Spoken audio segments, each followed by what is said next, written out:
이번에 책은 다정소감으로 돌아왔죠. 다정소감 다들 어떻게 읽으셨는지 궁금하네요. 제가 먼저 말할게요. 저는 다정소감 책을 혜진님한테 빌려가지고 읽었는데 여기 앞부분에 사인을 받으셨더라고요. 근데 지금 슬쩍 보니까 걸리버님도 써있는 거 보니까 같이 다녀오신 것 같아요. 2021년도에 맞죠? 네. 제가 이 책을 빌려서 읽을 때 딱 이거 펴자마자 놀랐어요. 왜냐면 제가 이 구절을 진짜 좋아하거든요. 매일매일 지구의 한 모퉁이를 깨끗이 쓸어주시는 김혜진님께 라고 쓰셨는데 제가 진짜 깜짝 놀랐던 게 이 구절을 제가 진짜 좋아해서 제가 회사에서 직원들한테 쪽지를 보낼 때도 이 말을 썼단 말이에요. 대박. 언제부터 쓰셨어요? 2021년도에요. 근데 혜진은 2020년도 쓰다 보니 책에 한 구절이 나오는 책이거든요. 저게? 이거 저작권이 먼저 혜진님한테 있는 거. 아니 나한테 나한테 주신 건데 왜 저작권이 거기로 가는 거예요? 부담스러워요. 근데 그거를 이 구절을 써주신 경위가 궁금한 거예요. 왜냐면 제가 증거가 있어요. 봐봐요. 안녕하세요. 김나린 주임 때였어요. 봐봐요. 21년도 6월 달에. 오늘은 좋아하는 시와 함께 두 가지 사항 안내드리겠습니다. 나태주 시인의 시라는 시의 첫 구절입니다. 마당을 쓸었습니다. 지구 한 모퉁이가 깨끗해졌습니다. 하면서 제가 직원들한테 우리 지사 직원의 작고 사소한 참여와 행동 하나하나가 우리 지사를 변화시키고 직원들에게 잊지 못할 하루를 만들어준다고 생각합니다. 이렇게 하면서 제가 시작을 했단 말이에요. 주변 정리하라고. 맞아요. 그런 거였는데 제가 이 구절을 진짜 너무 좋아해서 약간 말랑말랑한 이 멘트로 좀 사용을 했었단 말이에요. 근데 이거를 앞에 써 있어서 제가 진짜 너무 놀랐어요. 그래서 왜 이 말을 써주신 건지 궁금했어요.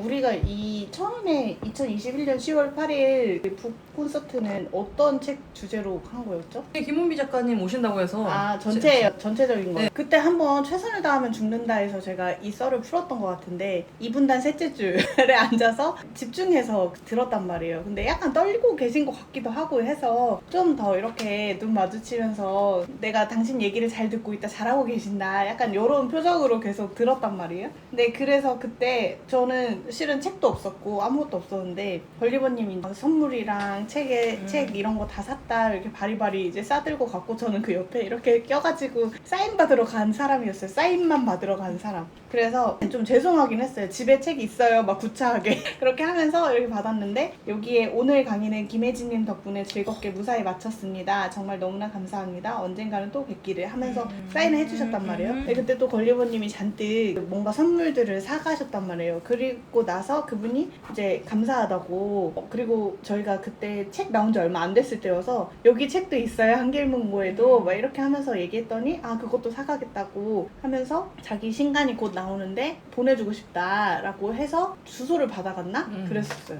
그래서 근데 그 책을 읽고 이제 김은비 작가 딴에는 읽은 티를 내신 거겠죠? 거기에 제가 어떤 식으로 일하는 어떤 식으로 살기를 원한다라는 그런 내용들이 들어가 있으니까 그게 인상 깊으셔서 그랬는지 이걸로 시작을 한 거. 그래서 매일매일 지구 한 모퉁이를 깨끗이 쓸어주시는 김혜진님께 뭐 이렇게 하고 보내주신 거라서 그런 책이어서 저한테는 이 책이 되게 소중하죠. 뭔가 작가님과의 스토리가 있기가 쉽지 않잖아요. 어떤 책을 읽더라도 그 자체로도 귀한데 뭔가 직접적인 어떤 연이 있었던 그런 책인 것 같아서 물론 여기 우리 다정한 붕어빵 작가님도 계시지만 그러면 더 각별해지잖아요. 그래서 그런 책이고요. 이 책은 읽을 때 특별히 어렵지 않게 읽을 수 있었던 게 그 일상에서 있었던 이분의 그런 생각들이 적혀 있는 거라서 공감하면서 특유의 유머가 있으셔서 재밌게 읽었던 것 같아요. 근데 과거에 읽어가지고 이름 잘 지었다, 제목 잘 지었다 정도만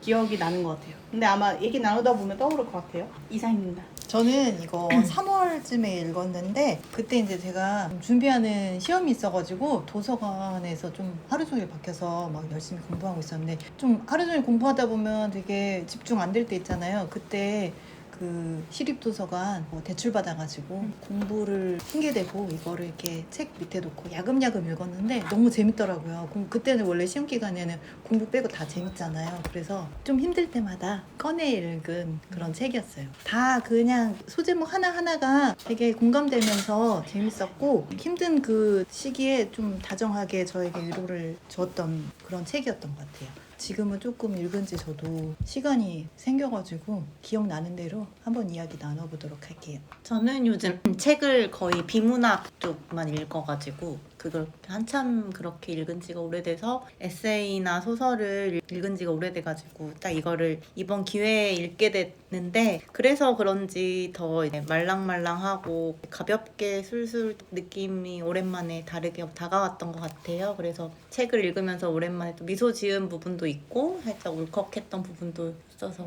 반가웠습니다. 제가 혜진이한테 책을 빌려서 저도 사실은 오늘 아침까지 다시 한번 읽어봤어요. 못 읽었던 부분들을. 근데 다은님이 말한 것처럼 저도 보다가 좀 울컥하고 그리고 피식피식 웃은 게 많아가지고 그리고 또 이게 마침 코로나 때 쓰셨던 책이시더라고요. 그래서 아 그때 이랬지라는 추억들이 좀 떠오르는 책. 네, 저는 이 책을 그때 21년도에 선물 받고 너무 좋은 거예요. 근데 특히 좋으면 안 알려줘요, 아무한테도. 그러니까 뭔가 나 혼자 알고 싶은 그런, 그러니까 그게 인디병이잖아요. 이거 첫 번째는 좋은 건 나만 알기. 거의 첫 번째 레슨. 나만 알고 싶어서 이 책을 그렇게 안 읽었어요. 그러니까 최근 신간들은 다 읽고 얘만 빼놓고 다 피할 수 있으면 이렇게 진열해놓고 절대 안 꺼내보는 그런 책이었어요. 자기도 안 알려줬어. 좋아한다. 너무 좋아서 밀리의 서재 2부로도 볼 수 있고, 그러니까 이걸 대출 받을 수도 너무 이렇게 그런 책인데 이게 어려운 책이 아닌데 있으면서도 안 꺼내본 그런 책이었는데 우연찮게 기회가 생겨서 읽었는데 이 책 전에 다른 작가님들이랑 콜라보 해가지고 그 책이 있어요. 근데 그 책에서 이 부분이 나와요. 여기에 제가 감동받았던 그 책 부분을 보면서 그 책을 읽다가 울었단 말이에요. 근데 그 책에 있던 그 내용이 담겨 있었던 거예요. 그러니까 와 이거 진짜 너무 좋은데 빨리 이 책을 소개해주고 싶다. 이 걸리버 팟캐스트를 듣는 소소한 구독자님들한테라도 알려주고 싶다. 우리 아니야? 너무 늦었지. 21년도에 나온 책인데 이거 지금 4년이 지나서 하는데 그래서 그런 마음이 들었던 책이에요. 그 구절이 어디였는지 친구분이 아니에요. 그 맛집 블로그 하셔가지고 심신이 지친 작가님을 위해서 사골국물로 곰탕 라면 해준 거. 근데 나한테 이런 친구가 있을까? 이런 생각도 하면서 있지 않아요? 그런 생각을 하면서 이제 읽었던 그거라서 책 말고 다른 작가님들이랑 그 엮었던 책에 그 내용이 들어가 있어요. 그래서 그때 그 책을 딱 보고 울었거든요. 제가 너무 좋아서 제가 그때 이제 여러분들의 나만의 소스가 있는지 그리고 음식으로 다정함을 위로받았던 경험이 있는지 이런 얘기를 혹시 요즘 사는 맛이에요? 맞아요. 그때 추천해줘서 이거 책 있는데. 거기에 김원비 작가님이 들어가 있는데 그 내용이 지금 이 내용이 거기에 들어가 있어요. 그래서 저는 그때 처음 다정소감이 있지만 있지 않고 이걸로 접했던 이거는 전체적인 내용이어서 사실 내 페이지밖에 안 되는 내용이잖아요. 이 내용이 다 좋았다라고 할 수밖에 없잖아요. 뭐 어디 구절이 더 좋았다라기보다는 이 전체적인 걸 다 읽어봐야 이 마지막 끝에 이제 눈물이 왈칵 생기는 그런 지점이 되는 거라서 좋았다라고 말할 수 없는데 이건 다 읽어봤으면 좋겠고요. 여러분들의 나만의 소스가 있는지 그리고 음식으로 다정함을 위로받았던 경험이 있는지 이런 얘기를 걸리버님은 그런 음식이 있나요? 경험과? 저 한번 생각해보네. 저 질문할 생각만 하고 왔는데요. 저는 여기 부분에 이제 그 챕터도 그렇고 시리얼 챕터 있었잖아요. 그 부분도 이제 보면서 저도 소울푸드를 물어봤거든요. 근데 어릴 때 이제 기억도 시리얼과 엄마에게 시리얼을 뺏기지 않기 위한 그 어린이 김원비 작가의 그 생각이 너무 귀여워가지고 거기서 미소를 지었는데 저도 저의 소울푸드는 엄마가 해주는 계란찜이거든요. 그래서 지금도 그게 제일 저에게 위로가 되는 음식이고 앞으로도 제일 저에게 행복을 주는 음식? 그래서 제가 제일 입맛이 없을 때나 저도 뭘 먹어야 될지 모르겠을 때 엄마가 계란찜 먹을래? 하면은 바로 한 번도 거부하지 않고 언제든 행복을 매번 줬던 것 같아요. 그래가지고 저에게는 소울푸드는 엄마가 해주는 계란찜이다. 저도 비슷해서 엄청 놀랐는데 저도 소울푸드가 밖에서 오는 음식이 아니고 집밥이거든요. 그래서 딱 마지막에 나왔던 아까 말씀하셨던 그 챕터하고 가장 공감되는 부분이 저는 지금도 친정엄마가 밥을 해주시니까 그 밥 덕분에 제가 건강하게 유지를 이렇게 잘 하는 것 같고 친구들이 가끔 물어봐요. 밖에서 제가 음식을 많이 안 먹으니까 너는 도대체 뭘 먹고 이렇게 살이 안 빠지냐. 네가 먹는 거에 비해서는 되게 튼튼하다 이런 얘기 되게 많이 들어서 생각해봤더니 제가 집밥만 먹는 거예요. 그래서 살이 한 번도 이렇게 젖살 같은 게 빠져본 적이 없는 것 같아서 젖살 비결. 나의 동안 젖살. 나의 동안 비결 젖살. 엄마가 다정한 말을 건네고 살가운 성격은 아니시거든요. 근데 그냥 딱 밥 차려주시는 거 그걸로 사랑을 다 받지 않았나 맞아. 그런 생각이 항상 들어요. 저는 무슨 음식이라기보다 그냥 너 힘나라고 이거 먹자라고 얘기하는 그 말이 모든 음식을 다 맛있게 하는 것 같긴 해요. 근데 가장 좋은 거는 삼겹살이에요. 힘 빠지면 삼겹살부터 먹고 싶고 그걸 먹으면 힘이 나요. 그리고 제가 비계를 잘 못 먹거든요. 삼겹살 중에 비계 많은 그런 삼겹살 있잖아요. 그러면 저를 잘 아시는 분들은 껍데기나 비계가 붙어있는 삼겹살집에 가게 되면 그걸 잘라줘요. 끝에를. 그런 거 자체가 좀 위로가 되는 것 같기도 하고 그래요. 저번에 또 여러 가지 생각해보면 저는 너무 많아서 지금 하나를 손꼽기가 지금 너무 빡센 것 같은데 뭐 뼈해장국이나 삼겹살이나 메뉴로 말할 수 있어요. 연어회나 그때그때 순댓국밥이라든가 그때그때마다 먹고 싶은 게 좀 달라지니까요. 짜증날 땐 뭐고 화날 땐 네, 뭐고 좀 그런 자세하게 게 얘기해 있어요? 주세요. 짜증날 때, 화날 때, 슬플 때 이게 따로 있어요? 카테고리가? 근데 다 그때 날씨 따라서 아 분위기에 따라 또 다르니까. 그러니까 얼마 전부터 마라탕이 개 먹고 싶어가지고 먹어봤어요. 너무 맛있던데요. 근데 너무 혈당이 치솟았나 봐. 갑자기 머리가 깨질 것 같은 거예요. 근데 진짜 이게 여기 눈알이 빠질 것 같은 정도로. 마라탕이 아니, 뭘 메마리를 어떻게 했는데 메마리 마라탕이 뭘 넣은 거야? 다 먹었어요. 근데 마라탕이 그렇게 마라탕만. 혈당을 높이는 음식이에요? 아니 맵기 맵게 선택하는 거 있잖아요. 그러지 않을 저- 텐데. 기본이 좀 있어요. 고추기름 그러니까. 자체가 조금 맵게 아. 선택했나 봐. 그래서 물도 막 엄청 많이 먹고 해서 그래서 그래. 어제 너무 좀 힘들게 너무 했어요. 너무 피에 짠기가 많이 들어가서 좀 약간 좀 담백하게 먹어야겠다 생각을 어. 했는데 방금도 단 거 엄청 먹었죠. 저는 이 음식으로 위로받았던 경험이 너무 많아서 그것도 잘못된 것 같긴 해요. 그러니까 음식으로 위로받는 거? 위로가 아니라 보상을 받으니까 폭식하게 되는 그런 느낌? 야식을 많이 먹게 되는? 해소하는 경험들이 많아서. 근데 또 위로받았던 경험들도 분명히 있을 거예요. 지금 생각이 하나도 안 나가지고. 나린님 저 근데 괜찮아요. 특별한 경험이 없어요. 특별히 음식에서 뭐 한 시절을 건너게 해준 소울푸드 같은 것도 없고 그냥 당연히 이렇게 좋아하는 음식이랄 게 있는데 뭔가 음식의 스토리가 그렇게 특별하게 담긴 기억이 떠오르지 않아요. 좋아하는 음식은 뭔데요? 좋아하는 음식은 저도 엄마가 해주는 것들을 되게 좋아하는데 뭐 엄마가 해준 쫄면, 엄마가 해준 비빔밥 이런 거는 그 뭐라고 해야지 밖에서 사 먹는 게 아니라 우리가 좋아하는 양을 막 엄청 넣을 수 있잖아요. 무한대로 늘어나는 점과 내가 원하는 양념장으로 먹을 수 있는 거 이런 게 좋지. 특별히 소울푸드 이런 거. 저 있어요. 아 또 있다. 그 엄마 된장찌개도 있고 그 고구마 순을 되게 좋아해요. 근데 그게 이쪽 지역에서만 먹는 거라고 하더라고요. 그래서 엄마가 제가 고구마 순 나물도 좋아하고 말린 거를 나물로 무친 것도 좋아하고 고구마 순 김치는 환장하고 이러니까 여름마다 저희 집은 고구마를 심긴 하는데 고구마 순 때문에 심어가지고 고구마는 맛이 없어요. 고구마 순을 계속 얘가 생산해내야 되니까 그걸 자꾸 자르니까 고구마는 맛이 없고 고구마 순만 엄마가 몇 번 해가지고 그거 까고 손 진짜 많이 가잖아요. 맞아. 근데 엄마가 사랑이다, 그걸 사랑. 해줘요. 그래서 셋째한테만? 아니 집에서 하면 먹는데 내가 유독 좋아하는 거. 엄마도 일부러 해놔요 그거를. 너 이거 가져가라고 해놨어 이렇게. 근데 내가 좋아하는 거 아니까 하는 김에 가족들도 먹는데 어쨌든 고구마 순 나왔네 우리 큰딸 해줘야지 약간 이런 메커니즘이에요. 엄마 생각은.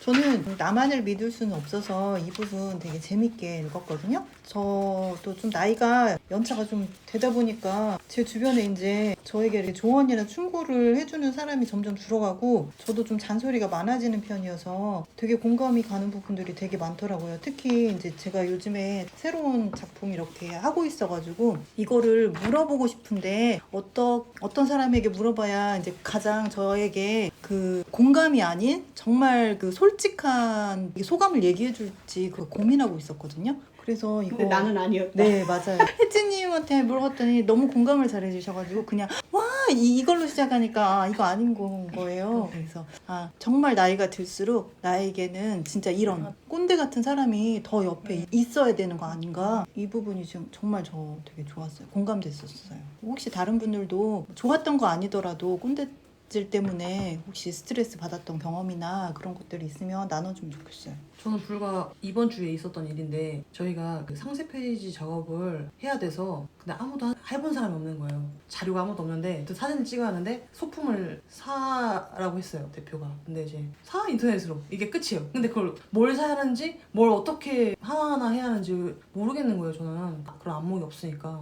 그래서 최대한 비슷하게 해서 누구한테 이걸 물어봐야 하는지도 모르겠는 거예요. 물어볼 사람도 없고 회사들 거 어떻게 찍었는지 보고 러그나 이불 정도 있으면 되겠다 싶어서 이제 당장 이번 주 촬영이라 뭐 주문하면 안 올 것 같아서 이불 가게를 갔는데 저희가 생각한 건 하나도 없는, 안 팔고 그리고 하나 러그도 하나에 40만 원씩 되게 비싼 거예요. 그래서 잘못 찾아간 거 같다, 와 이거 잘못 왔다 생각했는데 또 사본 적이 없으니까 그냥 그 가게 사장님이 원하는 그 사장님이 원하는 대로 산 거죠. 사서 40만 원짜리 사서 왔는데 근데 이거를 대보니까 하나도 안 어울려요. 저희 촬영 컨셉에 진짜 막막한 거예요. 뭐 어떻게 하지? 이런 생각밖에 없는 상황이었는데 매장에 계시는 분이 이게 잘 어울린다고 생각해? 아니 안 어울린다고 생각한다고 그랬더니 가보자 가자 같이 그래서 둘이 같이 나가서 이마트부터 이제 온갖 그런 이불집 모던하우스 다 털었어요. 환불 같은 것도 못한단 말이죠. 제가 좀 약간 소극적이어서. 근데 그분이 가서 대신 이거 저희 면 소재 리넨 소재로 필요한데요. 그런 용어를 쓰면서 하니까 그 사장님도 처음에 제가 갔을 때만 해도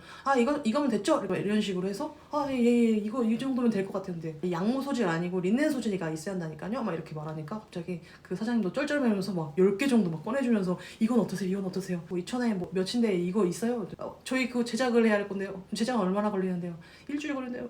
그러면 안 된다니까요? 이번 주까지 가능하세요? 택배로 사드릴까요? 하면서 막 엄청 저한테는 되게 살짝 고압적이었다가 실장님이랑 가니까 엄청 저자세로 이렇게 해서 원하는 제품을 10만 원대에 이제 구매를 해오고 막 그렇게 해왔어요. 그래서 저는 그냥 막연하게 내 것만 잘하면 된다 생각했는데 사실 이게 누군가와 협업해야 하는 일이잖아요. 그리고 내가 모르면 나한테 물어봐라고 하는데 엄청 뭔가 큰 지원군이 생긴 것 같은 느낌도 들고 아무한테도 물어볼 수 있는 사람이 없다라고 생각하고 막 그냥 벽 치는 기분이었거든요. 이걸 어떻게 하지? 막막한 느낌? 근데 그분이 문을 열어준 기분이 들었는데 또 반면에 또 다른 실장님은 그럼 내가 왜 해야 돼? 약간 이런 식으로 뭔가 같은 실장님인데도 그냥 나 몰라라 식으로 네가 해야지 계속 이렇게 저한테 일만 넘기는 듯한 느낌이 들어서 어른과 꼰대를 같이 보는 느낌이 좀 들었어요. 그런 일이 잘 찍고 잘 마무리했어요. 30만 원 너무 비싸다. 그러니까 난 이 단가도 몰랐던 거야. 근데 원래 러그는 더 비싸, 위로 올라가는 가격이고 30만 원. 그러니까 이게 단모랑 장모도 있더라고요. 아니 어느 정도 크긴 돼요? 그냥 퀸 사이즈 덮을 수 있을 정도. 근데 덮는다는 게 아래가 깠는데 꽤 큰. 30만 원 나올 만한. 꽤 큰 정도. 그러네. 저는 요즘 훈련하고 있는 게 피드백 잘 듣기거든요. 누가 무슨 말을 할 때 제가 좀 못 듣는 경향이 있어요. 못 들으니까 저도 잘 안 하거든요. 제가 잘 못 들으니까. 그래서 잘 안 해요. 근데 해야 되는 상황들이 이제 생기잖아요. 이렇게 뭔가 상위자가 될수록. 그러면 이제 역지사지로 나는 그럼 잘 듣는가 라는 생각이 있는 거죠. 그럴 때 저는 꽤 기분 나빠해요. 누군가의 그 피드백을 듣는 걸. 근데 합리적이고 뭐 들을만하게 얘기해주면 좋겠지만 실은 그 피드백을 얘기해주는 사람들이 그렇게 합리적이고 뭔가 내 상황을 다 고려해가면서 막 얘기하는 건 아니잖아요. 그리고 그걸 받아들일 줄 아는 내 마음이 중요한 거지. 그래서 그 마음을 준비하는 그런 생각을 좀 많이 하는 것 같아요. 그래서 나는 왜 이런 게 속상하지? 왜 이런 게 안 받아들여지고 따지고 싶지? 왜 날 해명하고 싶지? 라는 그 물음표가 아직은 저한테 있는 중이에요. 대신 이제 제가 뭔가 챙겨야 되는 그 사람들한테도 얘기할 때 엄청 조심스럽게 얘기하는 거죠. 그래서 이렇게 얘기하는 이유는 이런 의도가 있어서 그래요를 먼저 설명하고 이해됐는지 마음의 준비가 됐는지 살핀 다음에 얘기한단 말이에요. 급하고 제가 뭐 체력이 안 되거나 짜증나는 일이 있으면 툭 나올 때도 있긴 한데 그 이후에도 바로 다시 생각하고 뭐 선생님이 약간 뭔가 잘못을 했을 수도 있지만 내 기분이 좀 안 좋아서 선생님한테 그렇게 했어요. 미안해요. 이렇게 얘기하고 다시 해명하는 그런 것들을 하거든요. 그래서 꼰대가 안 되려고 노력하는 것과 동시에 그게 안 되기 위해서 어떤 피드백을 잘 들을 수 있는 마음을 준비하는 시기 같아요, 지금이. 그래서 잘 들어야 다른 사람들도 나한테 얘기해 줄 거 아니에요. 그래서 그런 거 준비하고 있는 것 같아요. 얘기해 줄 때 잘 들으려고. 궁금한 게 네. 궁금했지 녹음하고 나서 편집한 다음에 피드백을 개 많이 하잖아요. 항상 기분 기분 안 않으세요? 나빠요. 안 네. 들어서 안 듣는다는 말이 안 한다고 이해 해가지고 못해서 대한 건지 아니면 아니 들어요. 이거는 이 사람이 나한테 어떤 마음으로 하는지 알잖아요. 그러니까 이렇게 뭔가 애정이 기반된 사람들이 하는 얘기들은 최대한 들으려고 노력하는데 더 가까운 사람이거나 아니면 나랑 전혀 상관없는데 약간 비난 쪽으로 그 피드백을 하는 분들의 이야기도 잘 들어보면 들을 게 있어요. 근데 듣고 나면 속상해요. 외상이 있는 거죠, 마음에. 근데 괜찮은 척 하는 거죠, 이 사람들이 이렇게 얘기하는 거에 대해서. 근데 저한테 그런 모습이 있으니까 이 사람들도 그런 얘기를 하는 거라서 거기서 골라 들을 거를 찾으면 좋은데 아직 그 정도로 개방적인 마음은 아닌 거고, 더 가까운 사람들, 가족들이 얘기해 주는 것도 진짜 나를 애정에 기반해서 해주는 건데 그 사람들은 나를 더 그렇게 안 해줬으면 좋겠는 거예요. 이미 사회에서 충분히 듣고 친구들도 애정에 기반한 말이긴 하지만 해주니까 우리 가족들은 안 했으면 좋겠는 거죠. 근데 가족들만 또 찐으로 얘기할 수 있는 부분이 있잖아요. 그거를 잘 받아들이려고 이게 과거보단 더 얘기하면 그럴 수 있겠다라고 많이 얘기하는 편이에요, 요즘은. 20대 때는 진짜 못 참아가지고 맨날 가족들한테 엄마가 나한테 그렇게 말해! 아빠가 나한테 그렇게 말한다고! 그래서 맨날 싸우고 그랬거든요.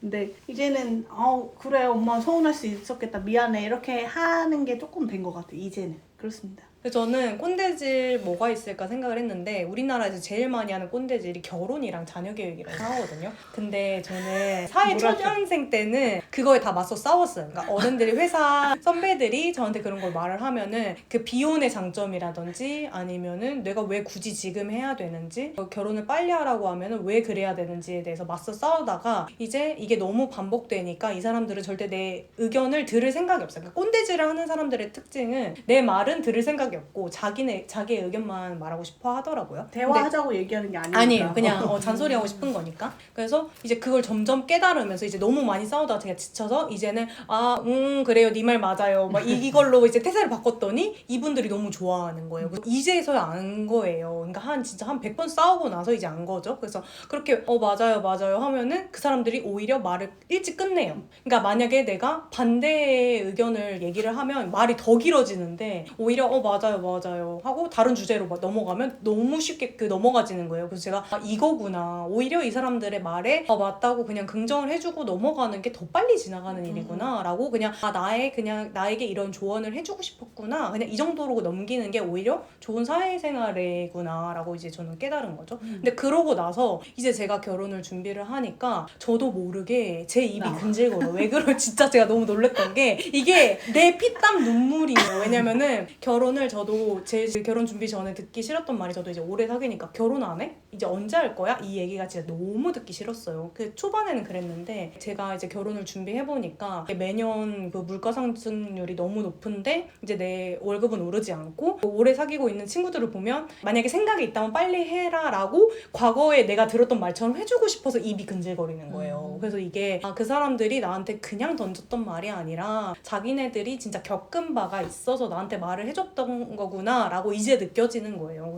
이게 나도 어쩔 수 없이 꼰대로 좀 돼가는구나. 근데 이거를 나도 그냥 그 과거에 내가 들었던 마음으로 들을 수 있으니까 이게 조심스러워지긴 하더라고요. 그래서 이게 나이가 먹으면서 어쩔 수 없이 그렇게 하고 싶은가 봐. 나도 그래. 그래가지고 웃기더라고요. 누가 물어보면 신나서 막 그래서 누가 들어주면 또 신나서 말을 하게 되더라고요. 왜 내가 그런 생각을 가지고 너한테 말을 해주는지. 근데 이게 애정인 것 같아요. 근데 또 사실 애정이 없으면 안 하는 거예요. 그래서 저는 어른들이 그런 얘기 하면은 저 잘 살게 해주고 싶어가지고 얘기하시는 거죠? 이래요 저는. 저 예뻐서 얘기해 주시는 거죠? 그냥 이렇게 해요. 뭐 상사들한테도 같이 일하는 동료들한테도. 제가 주간회의 때 맨날 대표님한테 반기를 들거든요. 대표님 그게 아니고요. 이렇게 해서 지금 회의가 1시간이었다가 지금 매주 오늘마다 2시간 반까지 됐거든요. 맞아요. 그래, 한번 해보려고. 내일이구나. 내일 가서는 몇 시에 오 좋겠다. 나중에 신기해가지고 방에다 올라오는 거 아니야? 맞아요. 1시간 안에 끝났어요. 회사에서도 그런 거 있는 것 같아요. 뭔가 이렇게 누군가가 저한테 뭐 이것 좀 해주세요 하면은 그 자리에서 바로 판단을 해서 아니요 그건 지금 안 될 것 같아요. 이렇게 바로 말을 해줬어요. 왜냐면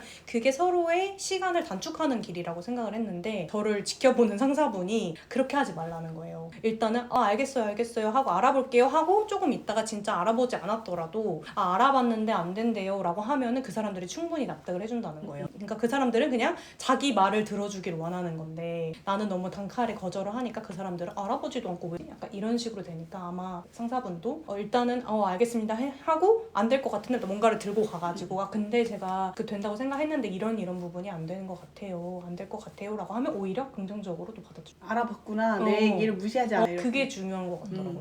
저도 이제 회의 때 그게 아니라요 이거 안 해요. 맞아요. 과장님 말씀이 맞는데 이 부분도 더 고려했으면 좋겠어요. 이렇게 하는 것 같아요 회의 때. 전 아직 사회생활이 부족한 거 아니에요? 선배님들에 비하면 좀 무작정 다 안 되는데요? 그건 아니라고 생각합니다. 나도 그랬다고. 또 이제 저도 그랬어. 나도 한 시간만 그랬어. 그 한 맞아. 건당 30분씩 걸리니까 그게 더 피곤해. 저도 혜진님하고 나린님의 말에 많이 공감하고요. 다른 사람들에게 거의 이제 말을 안 하는 것 같아요. 다 듣고 싶은 말이나 그냥 맞다고 해주고 듣고 싶어 할 말을 거의 하게 되고, 아니면은 진짜 정말 큰 용기를 내서 이제 만약 교정적 피드백이 필요한 경우는 정말 큰 용기를 내서 이제 한 번 정도를 한다거나 이제 아니면 그냥 안 한다거나 하는데, 그나마 하는 경우는 이제 가족들한테는 하는데 그것조차 이제 안 하려고도 많이 하는 것 같고, 다 각자의 최선의 선택이라고 저는 생각을 해서 행동이 그렇게 하고, 그래도 항상 그래서 전 다른 사람들의 의견에 받아들이려고 하고, 오히려 어릴 때는 좀 휘둘렸던 것 같거든요. 받아들인 걸 넘어서. 그래서 제 의견을 세워가는 과정이었던 것 같고, 그 충고와 제 중심을 잡아왔던 과정이었던 것 같아요. 그 사이에서 물론 저랑 부딪혔던 의견도 있었지만 결국에 진짜 나리님이 얘기했던 것처럼 애정과 자기의 경험이 담겨 있었던 의견들이었고, 거기서 이제 가다듬어졌던 것 같아요. 여러 가지 그 사람의 뭐 애정과 뭐 연륜과 여러 가지 판단해서 잘 제가 취합을 해야겠죠. 근데 제가 취합하는 것 또한 그 타이밍이더라고요. 삶의 타이밍. 제 경험과 그걸 또 받아들일 수 있는 타이밍이더라고요. 그래서 옛날엔 안 들렸는데 네, 맞아요. 이제는 좀 이 말이 그 말이었어. 그래서 라는. 막 조급하게 지금 이제 이걸 해야 돼 막 노력하지 않고 그냥 그 타이밍에 내가 배우겠구나 이렇게 그냥 하는 것 같아요. 이제 꼰대를 이해하는. 네, 맞아요. 좀 슬퍼. 아니 꼰대가 더 이해가 돼요. 이제 네. 이제 후배들보다 선배가 더 맞아. 선배가 편해요. 된 거죠. 그래서 그게 너무 좀 가끔 맞아. 슬프더라고요. 맞아. 근데 세 분들은 다 끼인 세대 아니에요? 위에서는 짓누르고 네. 위에서는 밑에서는 개념 없게 행동하면 뭐 말하기 되면 그런 맞아. 세대 끼인 네. 세대는 아니에요? 아니 이제 위에 가서 그냥 한숨 쉬죠. 이렇게 하고 그럼 윗분들은 그냥 다 알고 그냥 그 정도? 더 욕도 안 하고 이제 아래 세대의 그런 위계가 어려운 친구들은 권위가 더 얘기도 안 해요. 그냥 상사들하고도 욕도 안 해요. 그 뒷담화잖아요. 그 뒷담화도 안 하고 그냥 한숨 쉬면 다 네 말이 뭔지 알아 라는 그런 정도. 그리고 그거 아낀 에너지로 이 친구한테 한 번 더 설명하는 것 같아요. 제 친한 언니 중에 한 분이 간호사분이 있는데 예전엔 태움 있었잖아요. 근데 요즘에는 그 후배 연차들이 너무 개념 없이 행동하거나 이래서 태움 당한다. 태움 당한다고 이제 역태움 당한다고 좀 놀리긴 하는데 그런 시기지 않나. 그럴 수 있어. 과도기네. 꼰대가 안 되려다가 역태움 당할 수 있으니까 그냥 꼰대가 되는 게 낫지 않을까요? 아니 꼰대라기보단 그거지. 내 의견을 말할 수 있는 그거. 그러니까 위한테든 아래한테든 내 의견은 얘기할 수 있어야 될 것 같아요. 저는 그렇게 생각해요. 아래 친구들한테도 내가 이렇게 얘기하는 이유는 난 이런 생각을 가지고 있는데 이렇기 때문이야. 그 상황이 어떤 것 같아? 라고 대화라고 느껴지지 않을 수 있지만 최대한 대화식으로 얘기하려고 하는 것 같아요. 그럼 바로 꼰대. 꼰대 해야지 어떡해. 해야죠. 근데 약간 그 MBTI로 구분하고 싶지 않지만 F는 공감을 해주잖아요. 어떤 사건에 있어서. 근데 T는 해결 방안을 막 제시하잖아요. 근데 저는 꼰대 되고 싶지 않아서 근데 공감을 못 해주거든요. 그래서 결국 해결 방안을 제시하고 있으면 그냥 어느 순간 꼰대인 것 같아요. 그래져 버리는 것 같아요. 그 이 책의 어느 부분인가 그거 나오잖아요. 되게 가식과 위선에 저 대해서 그 부분 나오면서 체크했어요. 네. 그럴 때는 그것도 이게 필요한 것 반복하면? 같아요. 살짝 맞아. 이렇게 위선이든 가식이든 이렇게 나를 포장해서 이런 공감이 어느 정도 깔려 있으면서 충고가 벼들어진 그런 작가님이 말투를, 그거 잘하잖아요. 네, 해주면 맞아요. 좋지 않을까? 공감되는 점. 하지만 전 알아보죠. 맞아. 위선 노력중이시구나. 권장 55페이지. 거기서 그 말 나와요? 위선도 계속 반복하면 맞아. 인정해줘야 어, 된다고. 솔직한 것보다 그게 오히려 낫다. 뭐 이런 난 솔직해서 그래. 이거 진짜 난 무서운 거 그거 같아. 무서워. 당신의 인생책은이었거든요. 여기에 인생책을 얘기한 챕터가 있었어요.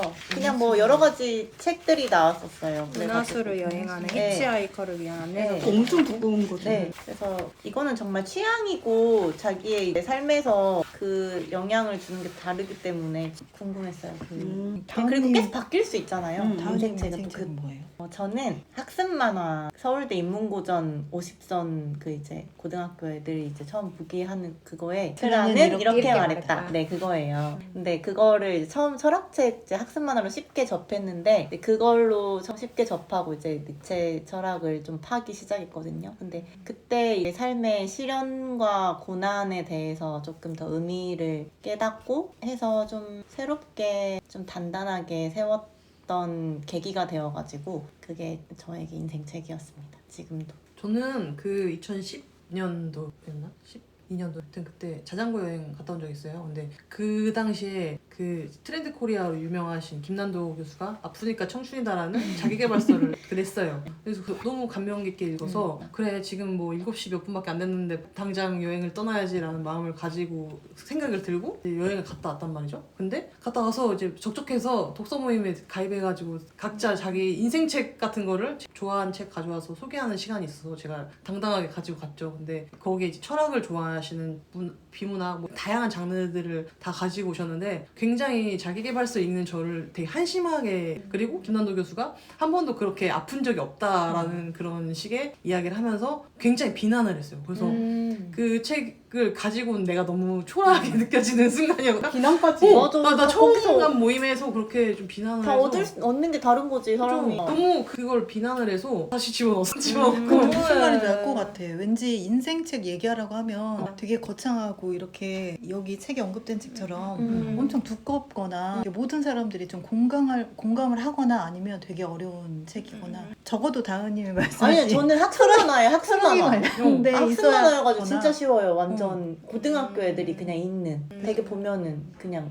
옛날에 먼 나라 이웃 나라 같은. 그래서 저는 더 이상 인생책으로 이걸 꺼내면 안 될 것 같아서 그날 이후에 언급한 적이 언급을 안 했거든요. 그러다가 제가 풋살롱을 진행하다가 어떤 만화책을 그때 웹툰 장르가 있어서 그거 했는데 익명의 독서 중독자들. 그 책에서도 자기계발서를 읽는 사람이 있어요. 굉장히 이해 발랄한 친구가 네. 딱 멋지게 그 소개를 하는데 바로 탈퇴시키는. 그래서 다시 그때 그 처음 독서 모임 갔던 그게 다시 생각나면서 BTS. 그래 나는 인생책을 꺼내지 말아야겠다. 자기계발서 더더욱이 말하면 안 되겠다라고 생각을 하면서 더 마음 깊이 넣었던 적이 있어요. 그래서 나한테 금기요. 왜? 자기계발서도 금기요. 사람마다 책은 매개일 뿐이죠. 그런데 그렇게 되더라고요. 이제 삶의 시련 같은 거는 다시는 겪고 싶지 않다. 왜 나에게 이런 일이 이렇게 생각하기 쉬운 끔찍한 경험도 결국에 지금 나를 만들었기 때문에 감사까지는 못할 정도지만, 그러니까 이게 좋은 일은 아니고 그냥 지금의 나를 만들었던 경험이구나라고 긍정까지는 할 수 있게 저를 만들었거든요. 그런 내용이어가지고 그래서 내가 정말 이제 영원 회귀라고 해서 내가 정말 이 삶을 다시 살아도 괜찮겠다까지 이제 생각할 수 있게 한 그런 책이어가지고 그렇게 처음 만나게 한 학습 만화여서 그래서 저는 인생 책이었는데 어떻게 그렇게 생각이 바뀌었는지 그런 내용이었거든요. 그래서 그것도 자기계발의 일종이라고 생각해요. 약간의 트라우마에서 생책을 얘기 안 할. 그 책을 통해 뭘 바뀌었는지 막 이런 거 얘기해도 되는데 아무튼 당장 알겠습니다. 자전거 여행을 떠났다는 네, 그니까 것 자체가 그거가 인생이죠. 인생이 네. 바뀌는 거죠. 맞아. 궁금해서 그래. 그 아니, 사람들은 그 사람들이고. 맞아. 우리는 왜 우리 피해봐야 돼? 인생책 몰라요. 귀여워. 근데 저도 딱히 이게 뭔가 인생책, 저는 뭔가 하나의 사건에 뭔가 사로잡혀 있는 것 같지는 않은데 얼마 전에 이사를 하다가 이런 카드를 발견을 했어요. 제가 이사 갈 때마다 가지고 다니는 조커거든요. 이게 뭐냐면은 미안해라고 말하고 싶을 때 쓰는 조커인데 이게 어렸을 때 저 초등학교 때 엄마가 그 아이들하고 책을 이제 하루에 뭐 3권씩 이렇게 빌려주는 그런 거를 신청을 하셨어가지고 이게 항상 그 문고리에 이렇게 걸어놓고 가시고 수거해 가시고 막 이런 거였는데 거기에 이런 조커 책이 있었어요. 이게 그 학교 가기 싫을 때 쓰는 카드라고 해서 여기에 이게 책에 카드가 되게 여러 가지가 들어 있었거든요. 근데 저는 그 중에 이거를 꼭 가지고 다니면서 누군가한테 써야겠다라고 이렇게 간직을 했거든요.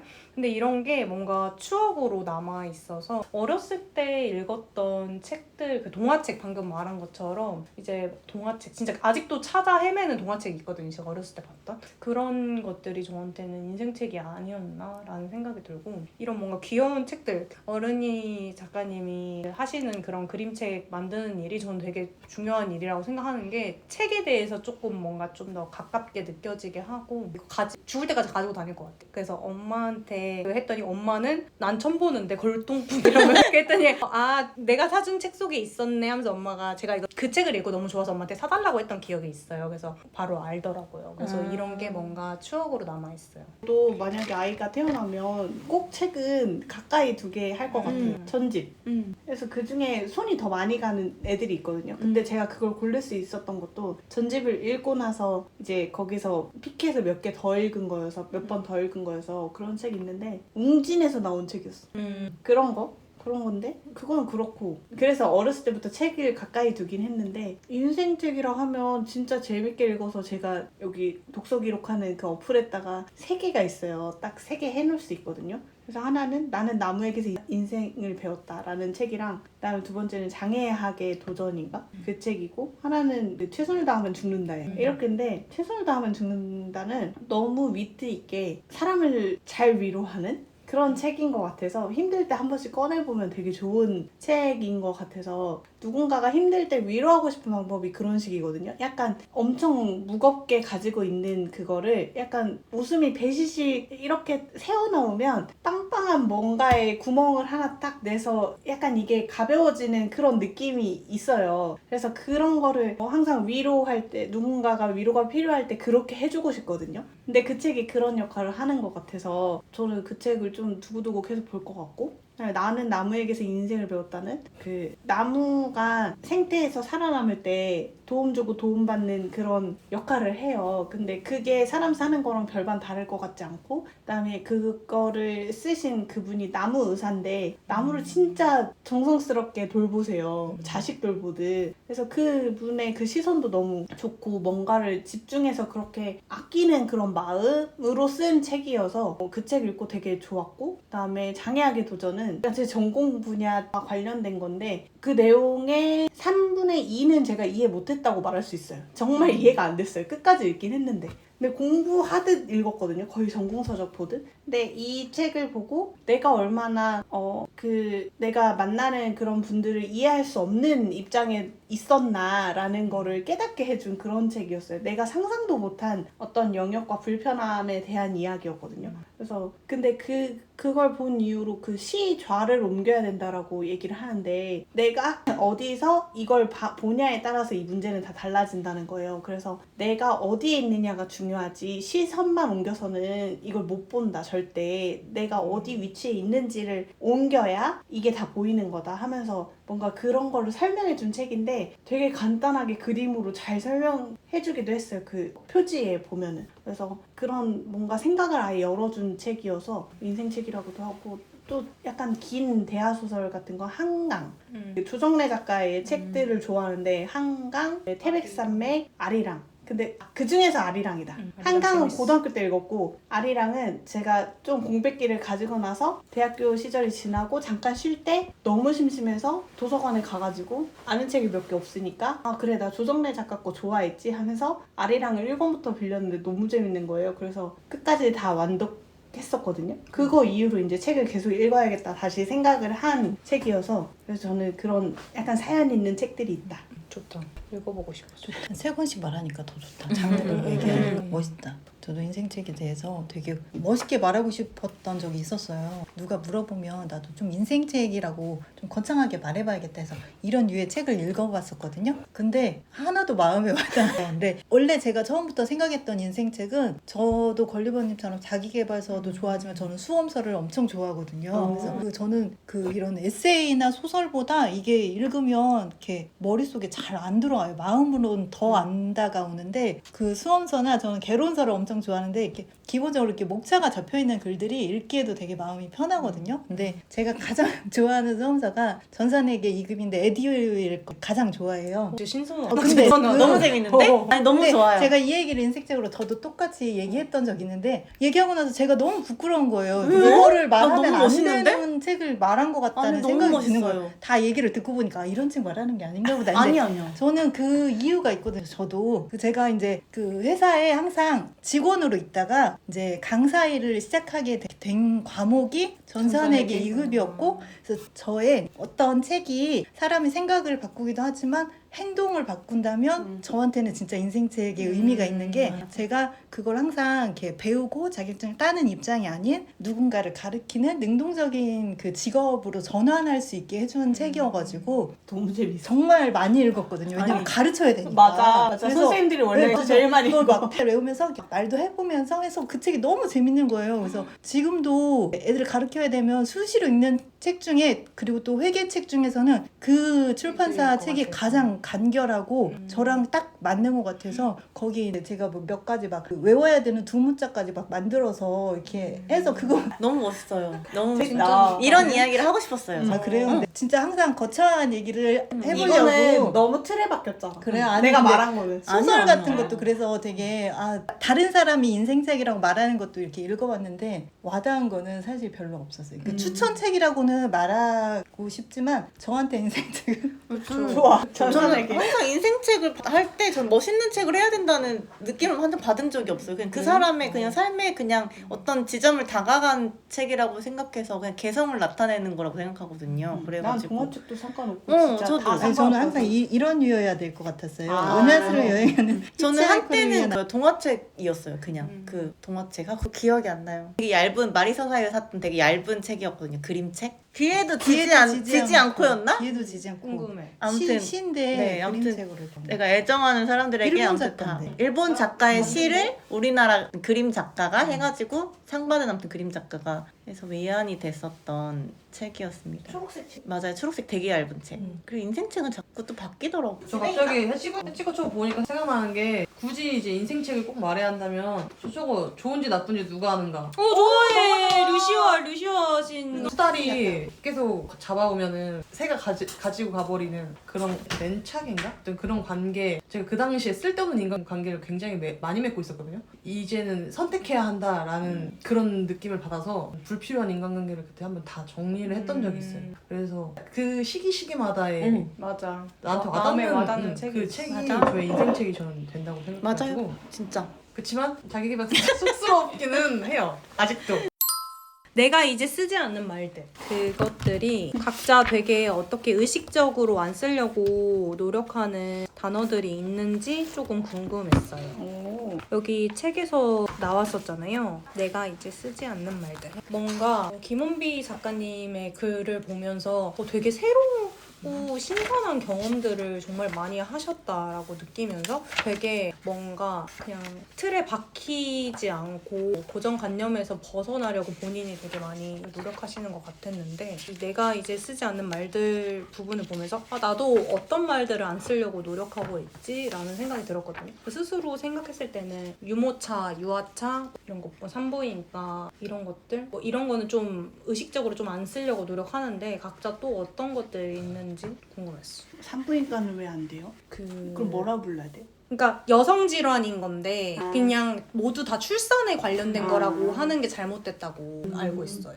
근데 좀 약간 의식적으로 막 그런 부모님을 모부님이라고 한다거나 뭐 남녀 사이가 아니고 여남 사이라고 이게 물론 그렇게 쓸 수도 있지만 이게 뭔가 좀 의도적으로 쓰고 있다는 생각이 들어서 좀 더 어색해. 그거는 좀 너무 억진 것 같아요. 여성의학과 여성의학과 이런 거 유아차도 뭐 그런 거는 좀 받아들일 수 있는 수준인데. 네. 이제 뭔가 너무 이렇게 뭔가 양성평등 이런 거면 괜찮은데 뭐 연함평등 뭐 남녀평등 이런 거는 저도 너무 근데 일부러 그렇게 해야 더 이렇게 크게 다가오니까 그렇게 노력하시는 걸 수도 있는데 저도 이제 의식적으로는 이제 근데 노력하려고 그리고 그것도 있었어요. 저 반팔이라는 단어도 사실 이게 팔이 이렇게 잘리시거나 그런 분들한테는 반팔이라는 게 이게 조금 약간 진짜 비하 이해고. 의도로 쓰이는 것도 있어가지고 반소매 뭐 이런 것들을 쓴다고 하더라고요. 그리고 뭐 병원 나왔던 것처럼 이 책에 나왔던 손모아 장갑. 근데 이게 그렇게까지 해야 돼? 라고 하지만 사실 이 말의 의도에 이렇게 들어갔을 때 좀 뭔가 비하의 의도가 들어가거나 하는 거면 듣는 사람은 기분 나쁠 수 있겠다 하는 그게 있으니까. 저도 여기 책에서 또 선택장애 먼린이. 그리고 암 걸릴 것 같다 뭐 이런 거라든지 뭐 이런 거는 진짜 지양해야 될 것 같다고 저도 좀 많이 느꼈어요. 그래서 혹시 각자 노력하는 게 있는지 좀 궁금했어요. 저도 없습니다. 저는 듣고 뭔가 그 의도가 납득이 되면 최대한 안 쓰려고 하는 것 같긴 하고요. 한 번은 친구랑 차별주의자 선언인가? 그거 읽고 그 책에 대해서 얘기를 하는데 이후에 다른 토크가 되게 여성적이야 막 이런 말을 한 거예요. 제가 어떤 분에 대해서 그러니까 친구가 바로 나한테 너 차별주의 선언도 읽었다면서 그렇게 말을 하냐? 막 이렇게 하는 거예요. 그래서 그니까 미안하다 이렇게 하고 넘어가긴 했는데 그런 것까지 그렇게 해야 되나? 그 어떤 뉘앙스인지 알았을 텐데 뭐 그런 적이 있어요. 그러면서 그치 내가 그냥 쓰는 말도 누군가한테는 그럴 수도 있겠다라고 생각하는 편이긴 해요. 그래서 그런 거는 지적당해도 그래? 라고 해요. 그 사람 입장에서는 신경 쓰이니까 쓰인다고 얘기하는 거니까. 제가 의식적으로 한 건 중학교 때 욕 안 쓰기. 중학교 2학년 때 갑자기 그때 막 한참 쓰잖아요. 막 존나 어쩌고저쩌고 뭐 상시옷 안 들어가면 대화 안 되고 약간 착한 척 말하는 것 같고 이러는 시기잖아요. 근데 어느 순간 존나라는 말을 쓰는 내가 그렇게 좋아 보이지 않은 거예요. 제가. 그러니까 다른 친구들 쓰는 거는 아무 신경이 안 쓰이는데 내가 그 말을 쓰는 게 어색한데 친구들하고 어울리고 싶어서 쓰는 것 같은 거예요. 원래 내 모국어가 아닌데. 그래서 그럼 불편하면 쓰지 말자 해서 그 다음부터 안 썼어요. 그렇게 해서 중학교 2학년 때부터 거의 뭐 욕을 입에다가 댄 적은 별로 없는 것 같아요. 뭐 샹 이런 것도 중학교 2학년 때까지는 쓰고 그 이후부터 마음먹은 이후로는 잘 안 썼어요. 그럼 일찍 기분 진짜 나빠가지고 이게 욕밖에 해결될 수 없을 만큼의 말을 써야 돼. 그런 일이 있지. 너무 열받아가지고 있지. 뭐라고 해? 지랄하네 이 정도? 미쳤네. 지랄하네 미쳤네. 완전 진짜 안 될 사람이다. 뭐 이 정도? 외국인이 더 잘할 것 같아. 엣지님보다. 요즘 많이 배우고 그 있잖아요. 수위를 K 넘을 만큼. 누군가한테. 지랄한다 지랄해. 착해 빠졌어. 착한 게 아니고 그냥 그 욕을 쓰는 내가 어색해서 그런 거예요. 나도 그게 자유로우면 쓰겠지. 뭔가 기분을 전환하는 어떤 요소가 있긴 하잖아요. 그런 게 쓸 테지만 어쨌든 그걸 하는 내가 너무 어색해서 그리고 그걸 욕 안 해도 다르게 해소할 만한 게 있어요. 일기를 쓴다거나 뭐 거기에다 미친 거 아니야. 이 정도. 스스로 방송 심의가 있는 거 위원회가 이미 있는 것 같아요. 부적절한 그거에 대한. 네네 잘 못 써요. 좋다. 그래요. 저도 무슨 리니라거나 엄마 보호자? 아빠라고 얘기 안 하고 그냥 집에 이야기해라 이렇게 얘기하는 어. 그냥 집에다가 이야기해 이렇게 집에다가 네. 이야기해라. 그렇게 얘기하면 그렇게 할 수 있구나. 저도 한 번 이것 때문에 아차 싶었던 적이 저도 항상 있어요. 애들이 엄마 없는데요? 맞아 그럴 때가 있어. 그렇지. 그럴 수 있지. 왜 이렇게 애들한테 맞아. 미안하다. 주변에서 이제 확실히 여자 남자 이렇게 얘기하면 제가 좀 약간 지적하는 편이고 저는 이제 그런 거에 근데 보통 남자들한테 지적을 많이 해요. 여자들한테 그러려니 이제 하고 남자들 그거 약간 너무 성차별적인 말하기 때문에 이렇게 많이 얘기를 하고 합격하시네요. 좋아요. 이렇게 하는 편이고 그러게요. 그런 거 같아요. 근데 그러면서 저는 요즘 또 그 테토남 애견 뭐 이런 것도 재밌어가지고 이런 거 지향해야 되는데 이런 어떤 특정하게 이렇게 하는 거는 지향해야 되는데 또 재밌더라고. 이런 유행에 또 편승하게 돼. 아시는 거죠 다들? 네, 알아요. 뭐가 다행히. 트렌드에 별로 안 민감하시니까. 아는데 안 좋아해. 안 좋아해서 잘 안 봐요 그거.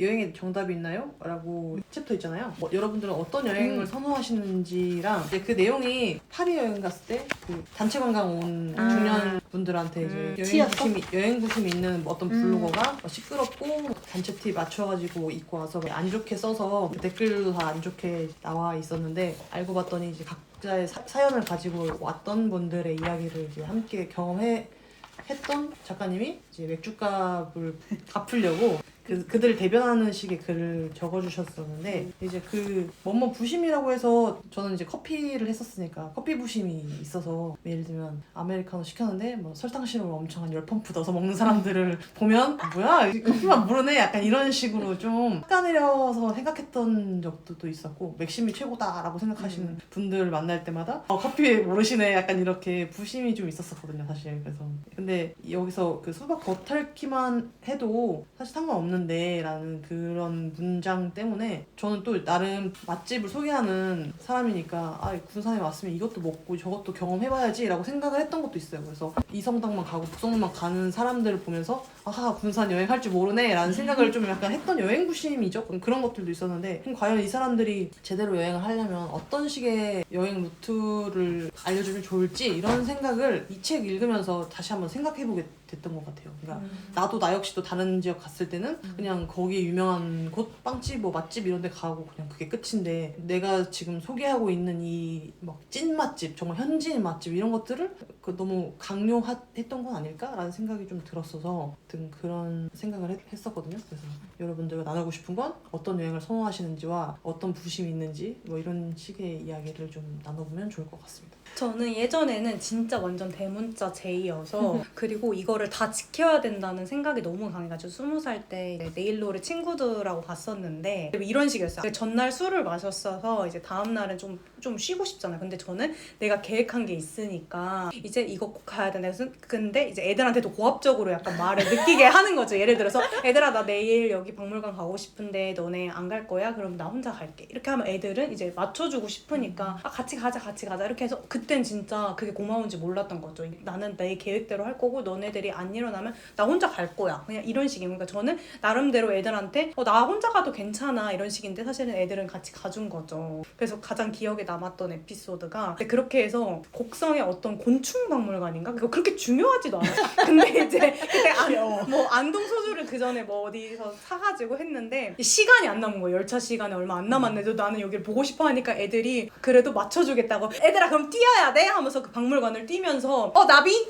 뭐? 진짜 뛰면서 옆에 걸 하나씩 보면서 애들이 이렇게 맞춰줬어요. 근데 그렇게 하다가 친구과 안동소주가 깨진 거예요. 그래서 그 소주 냄새를 엄청 강하게 맡고 우리끼리 진짜 근데 웃었어요. 그러니까 이게 저의 성격을 너무 극단적으로 보여주는 사례고 이거를 너무 잘 맞춰주는 친구들이 있었어서 저는 그때 깨졌어요. 이 모든 게.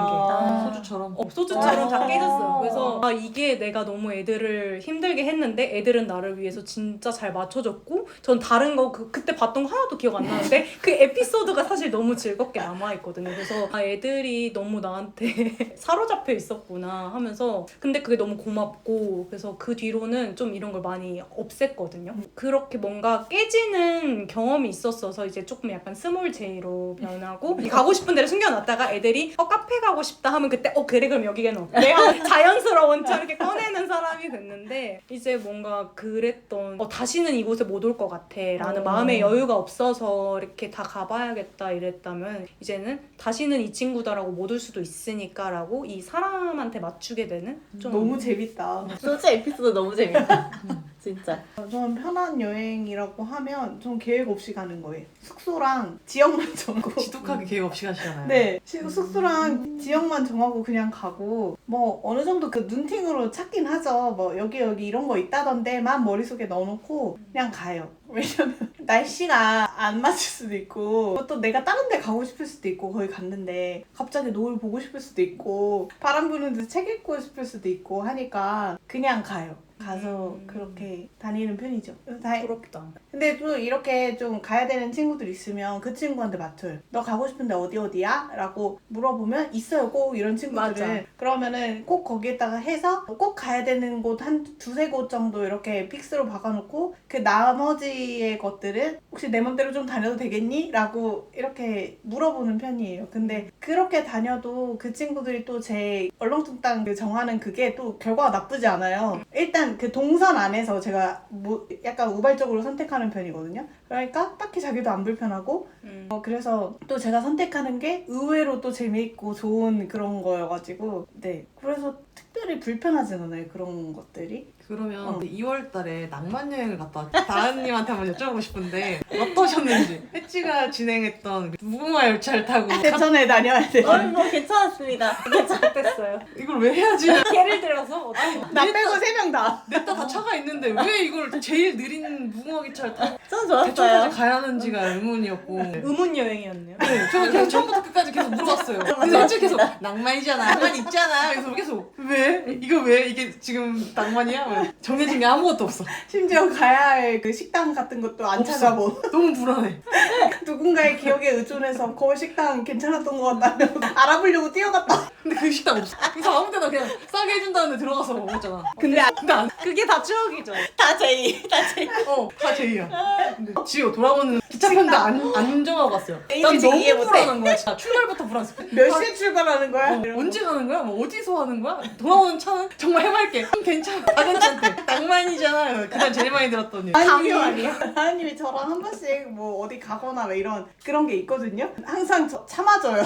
잘 참을 참다가 때까지 참다가 참다가 한 이틀 전이나 하루 전날 저한테 연락 와요. 했지? 가긴 가는 거죠. 가는 것도 불투명. 아니 근데 나 항상 가긴 가. 가긴 가. 그죠? 피곤해 보여 지금.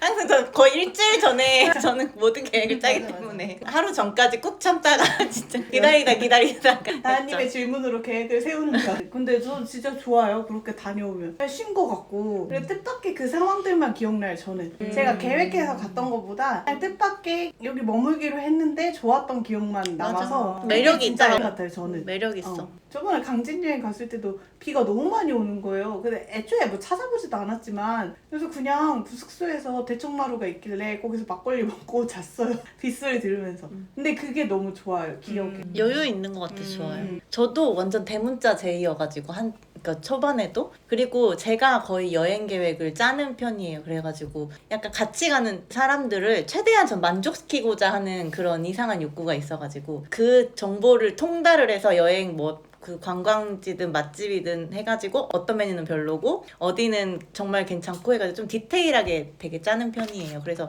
처음에는 어디를 가고 싶다 어디를 갔다면 그건 별로야 그건 별로 다 커트를 했었어요. 딱 내가 짠 것 해가지고 모두를 만족시키는. 나중에는 그래도 한두 개씩 가고 싶다고 하는 부분 마지못해서 넣어주기는 했었고 이제 하나씩만 넣어주겠다 딱 한 개씩 근데 둘이 어떻게 여행을 가냐고. 나이 먹고 집에 가서 그래. 그랬었는데 이제는 조금씩 점점 피해 여행의 매력에 이해를 하려고 노력을 하죠. 그리고 저 무슨 부심 없어요. 맞아요. 아니 있다. 딱 그 직업 부심 있어요. 있어, 그래서 있어. 설렁설렁 하는 그 같은 직업인 사람 별로 안 좋아해요. 좀 그게 경계되는 마음이에요. 그 사람도 그 사람 딴에는 열심히 하는 건데 내가 추구하는 그게 맞다고 약간 생각하고 있으니까 함부로 판단하는 경향이 있거든요.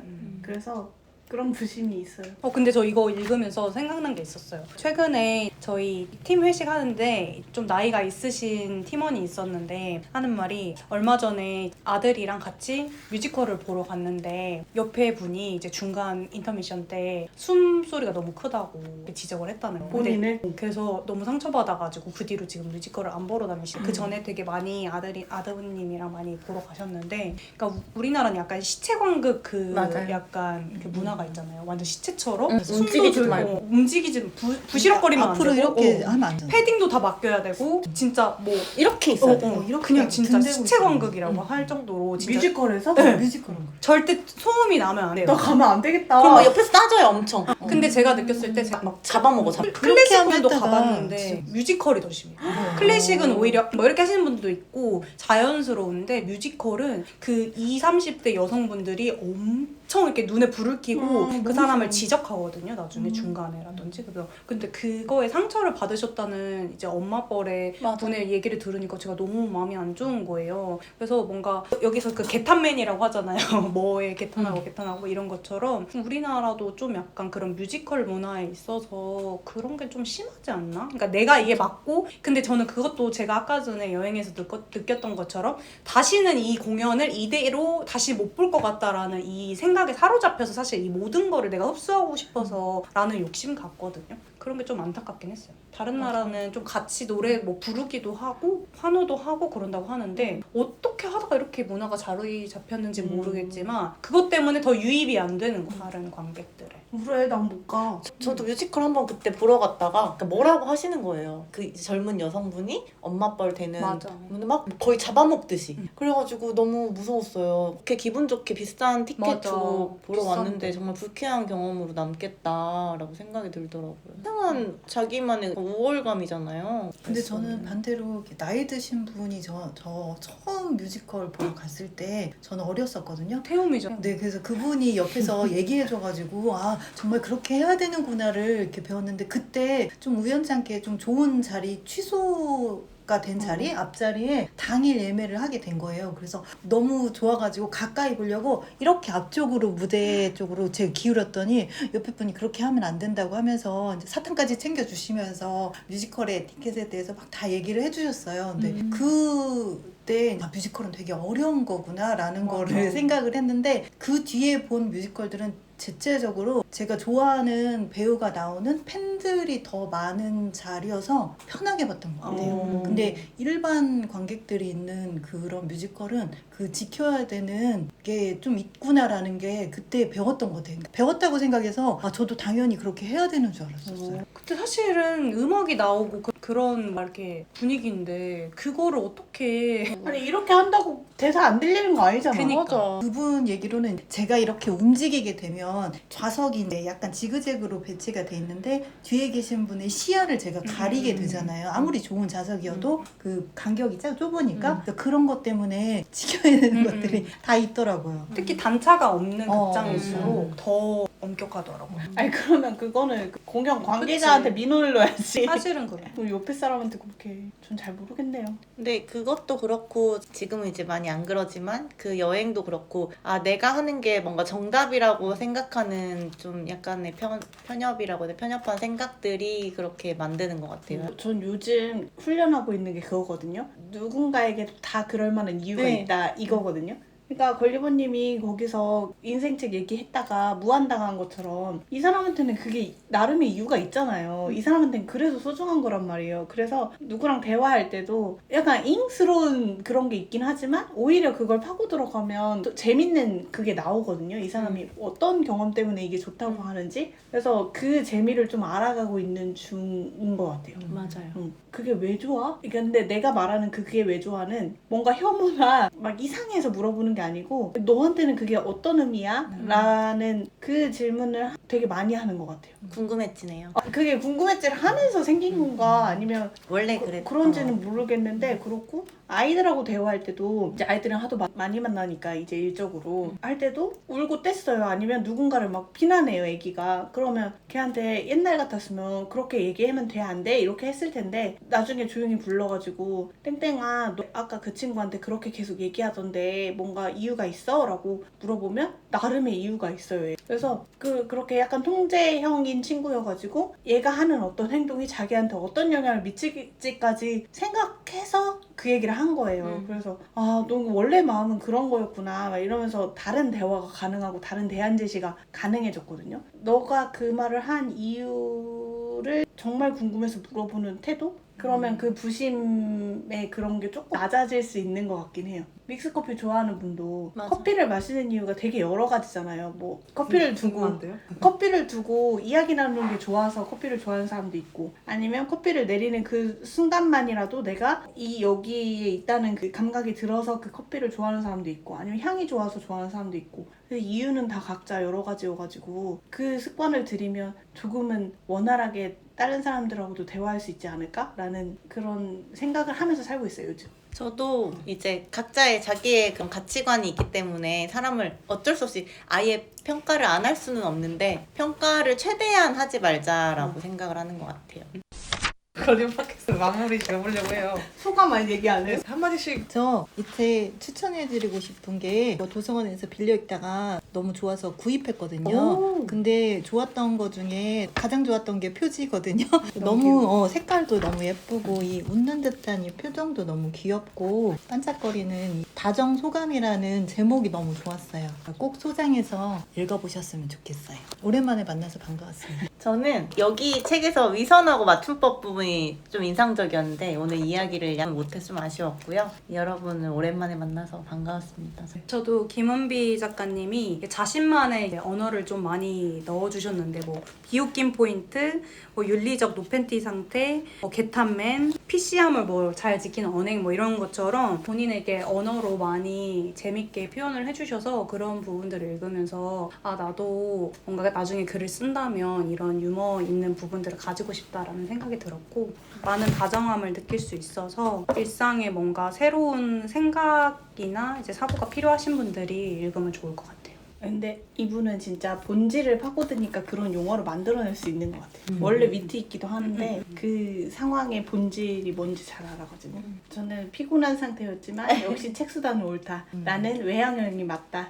사람을 만나야 힘이 난다. 이걸 다시 한번 느낀 책 모임이었어요. 네, 좋습니다. 저도 다정소감에 대해서 책 모임을 할 수 있어서 좋았고요. 새삼 조금 유난이었던 그래서 언제나 나를 지켜주었던 다정에 대하여 살짝 얼려둔 마음들이 녹는 순간에 대하여 네. Don't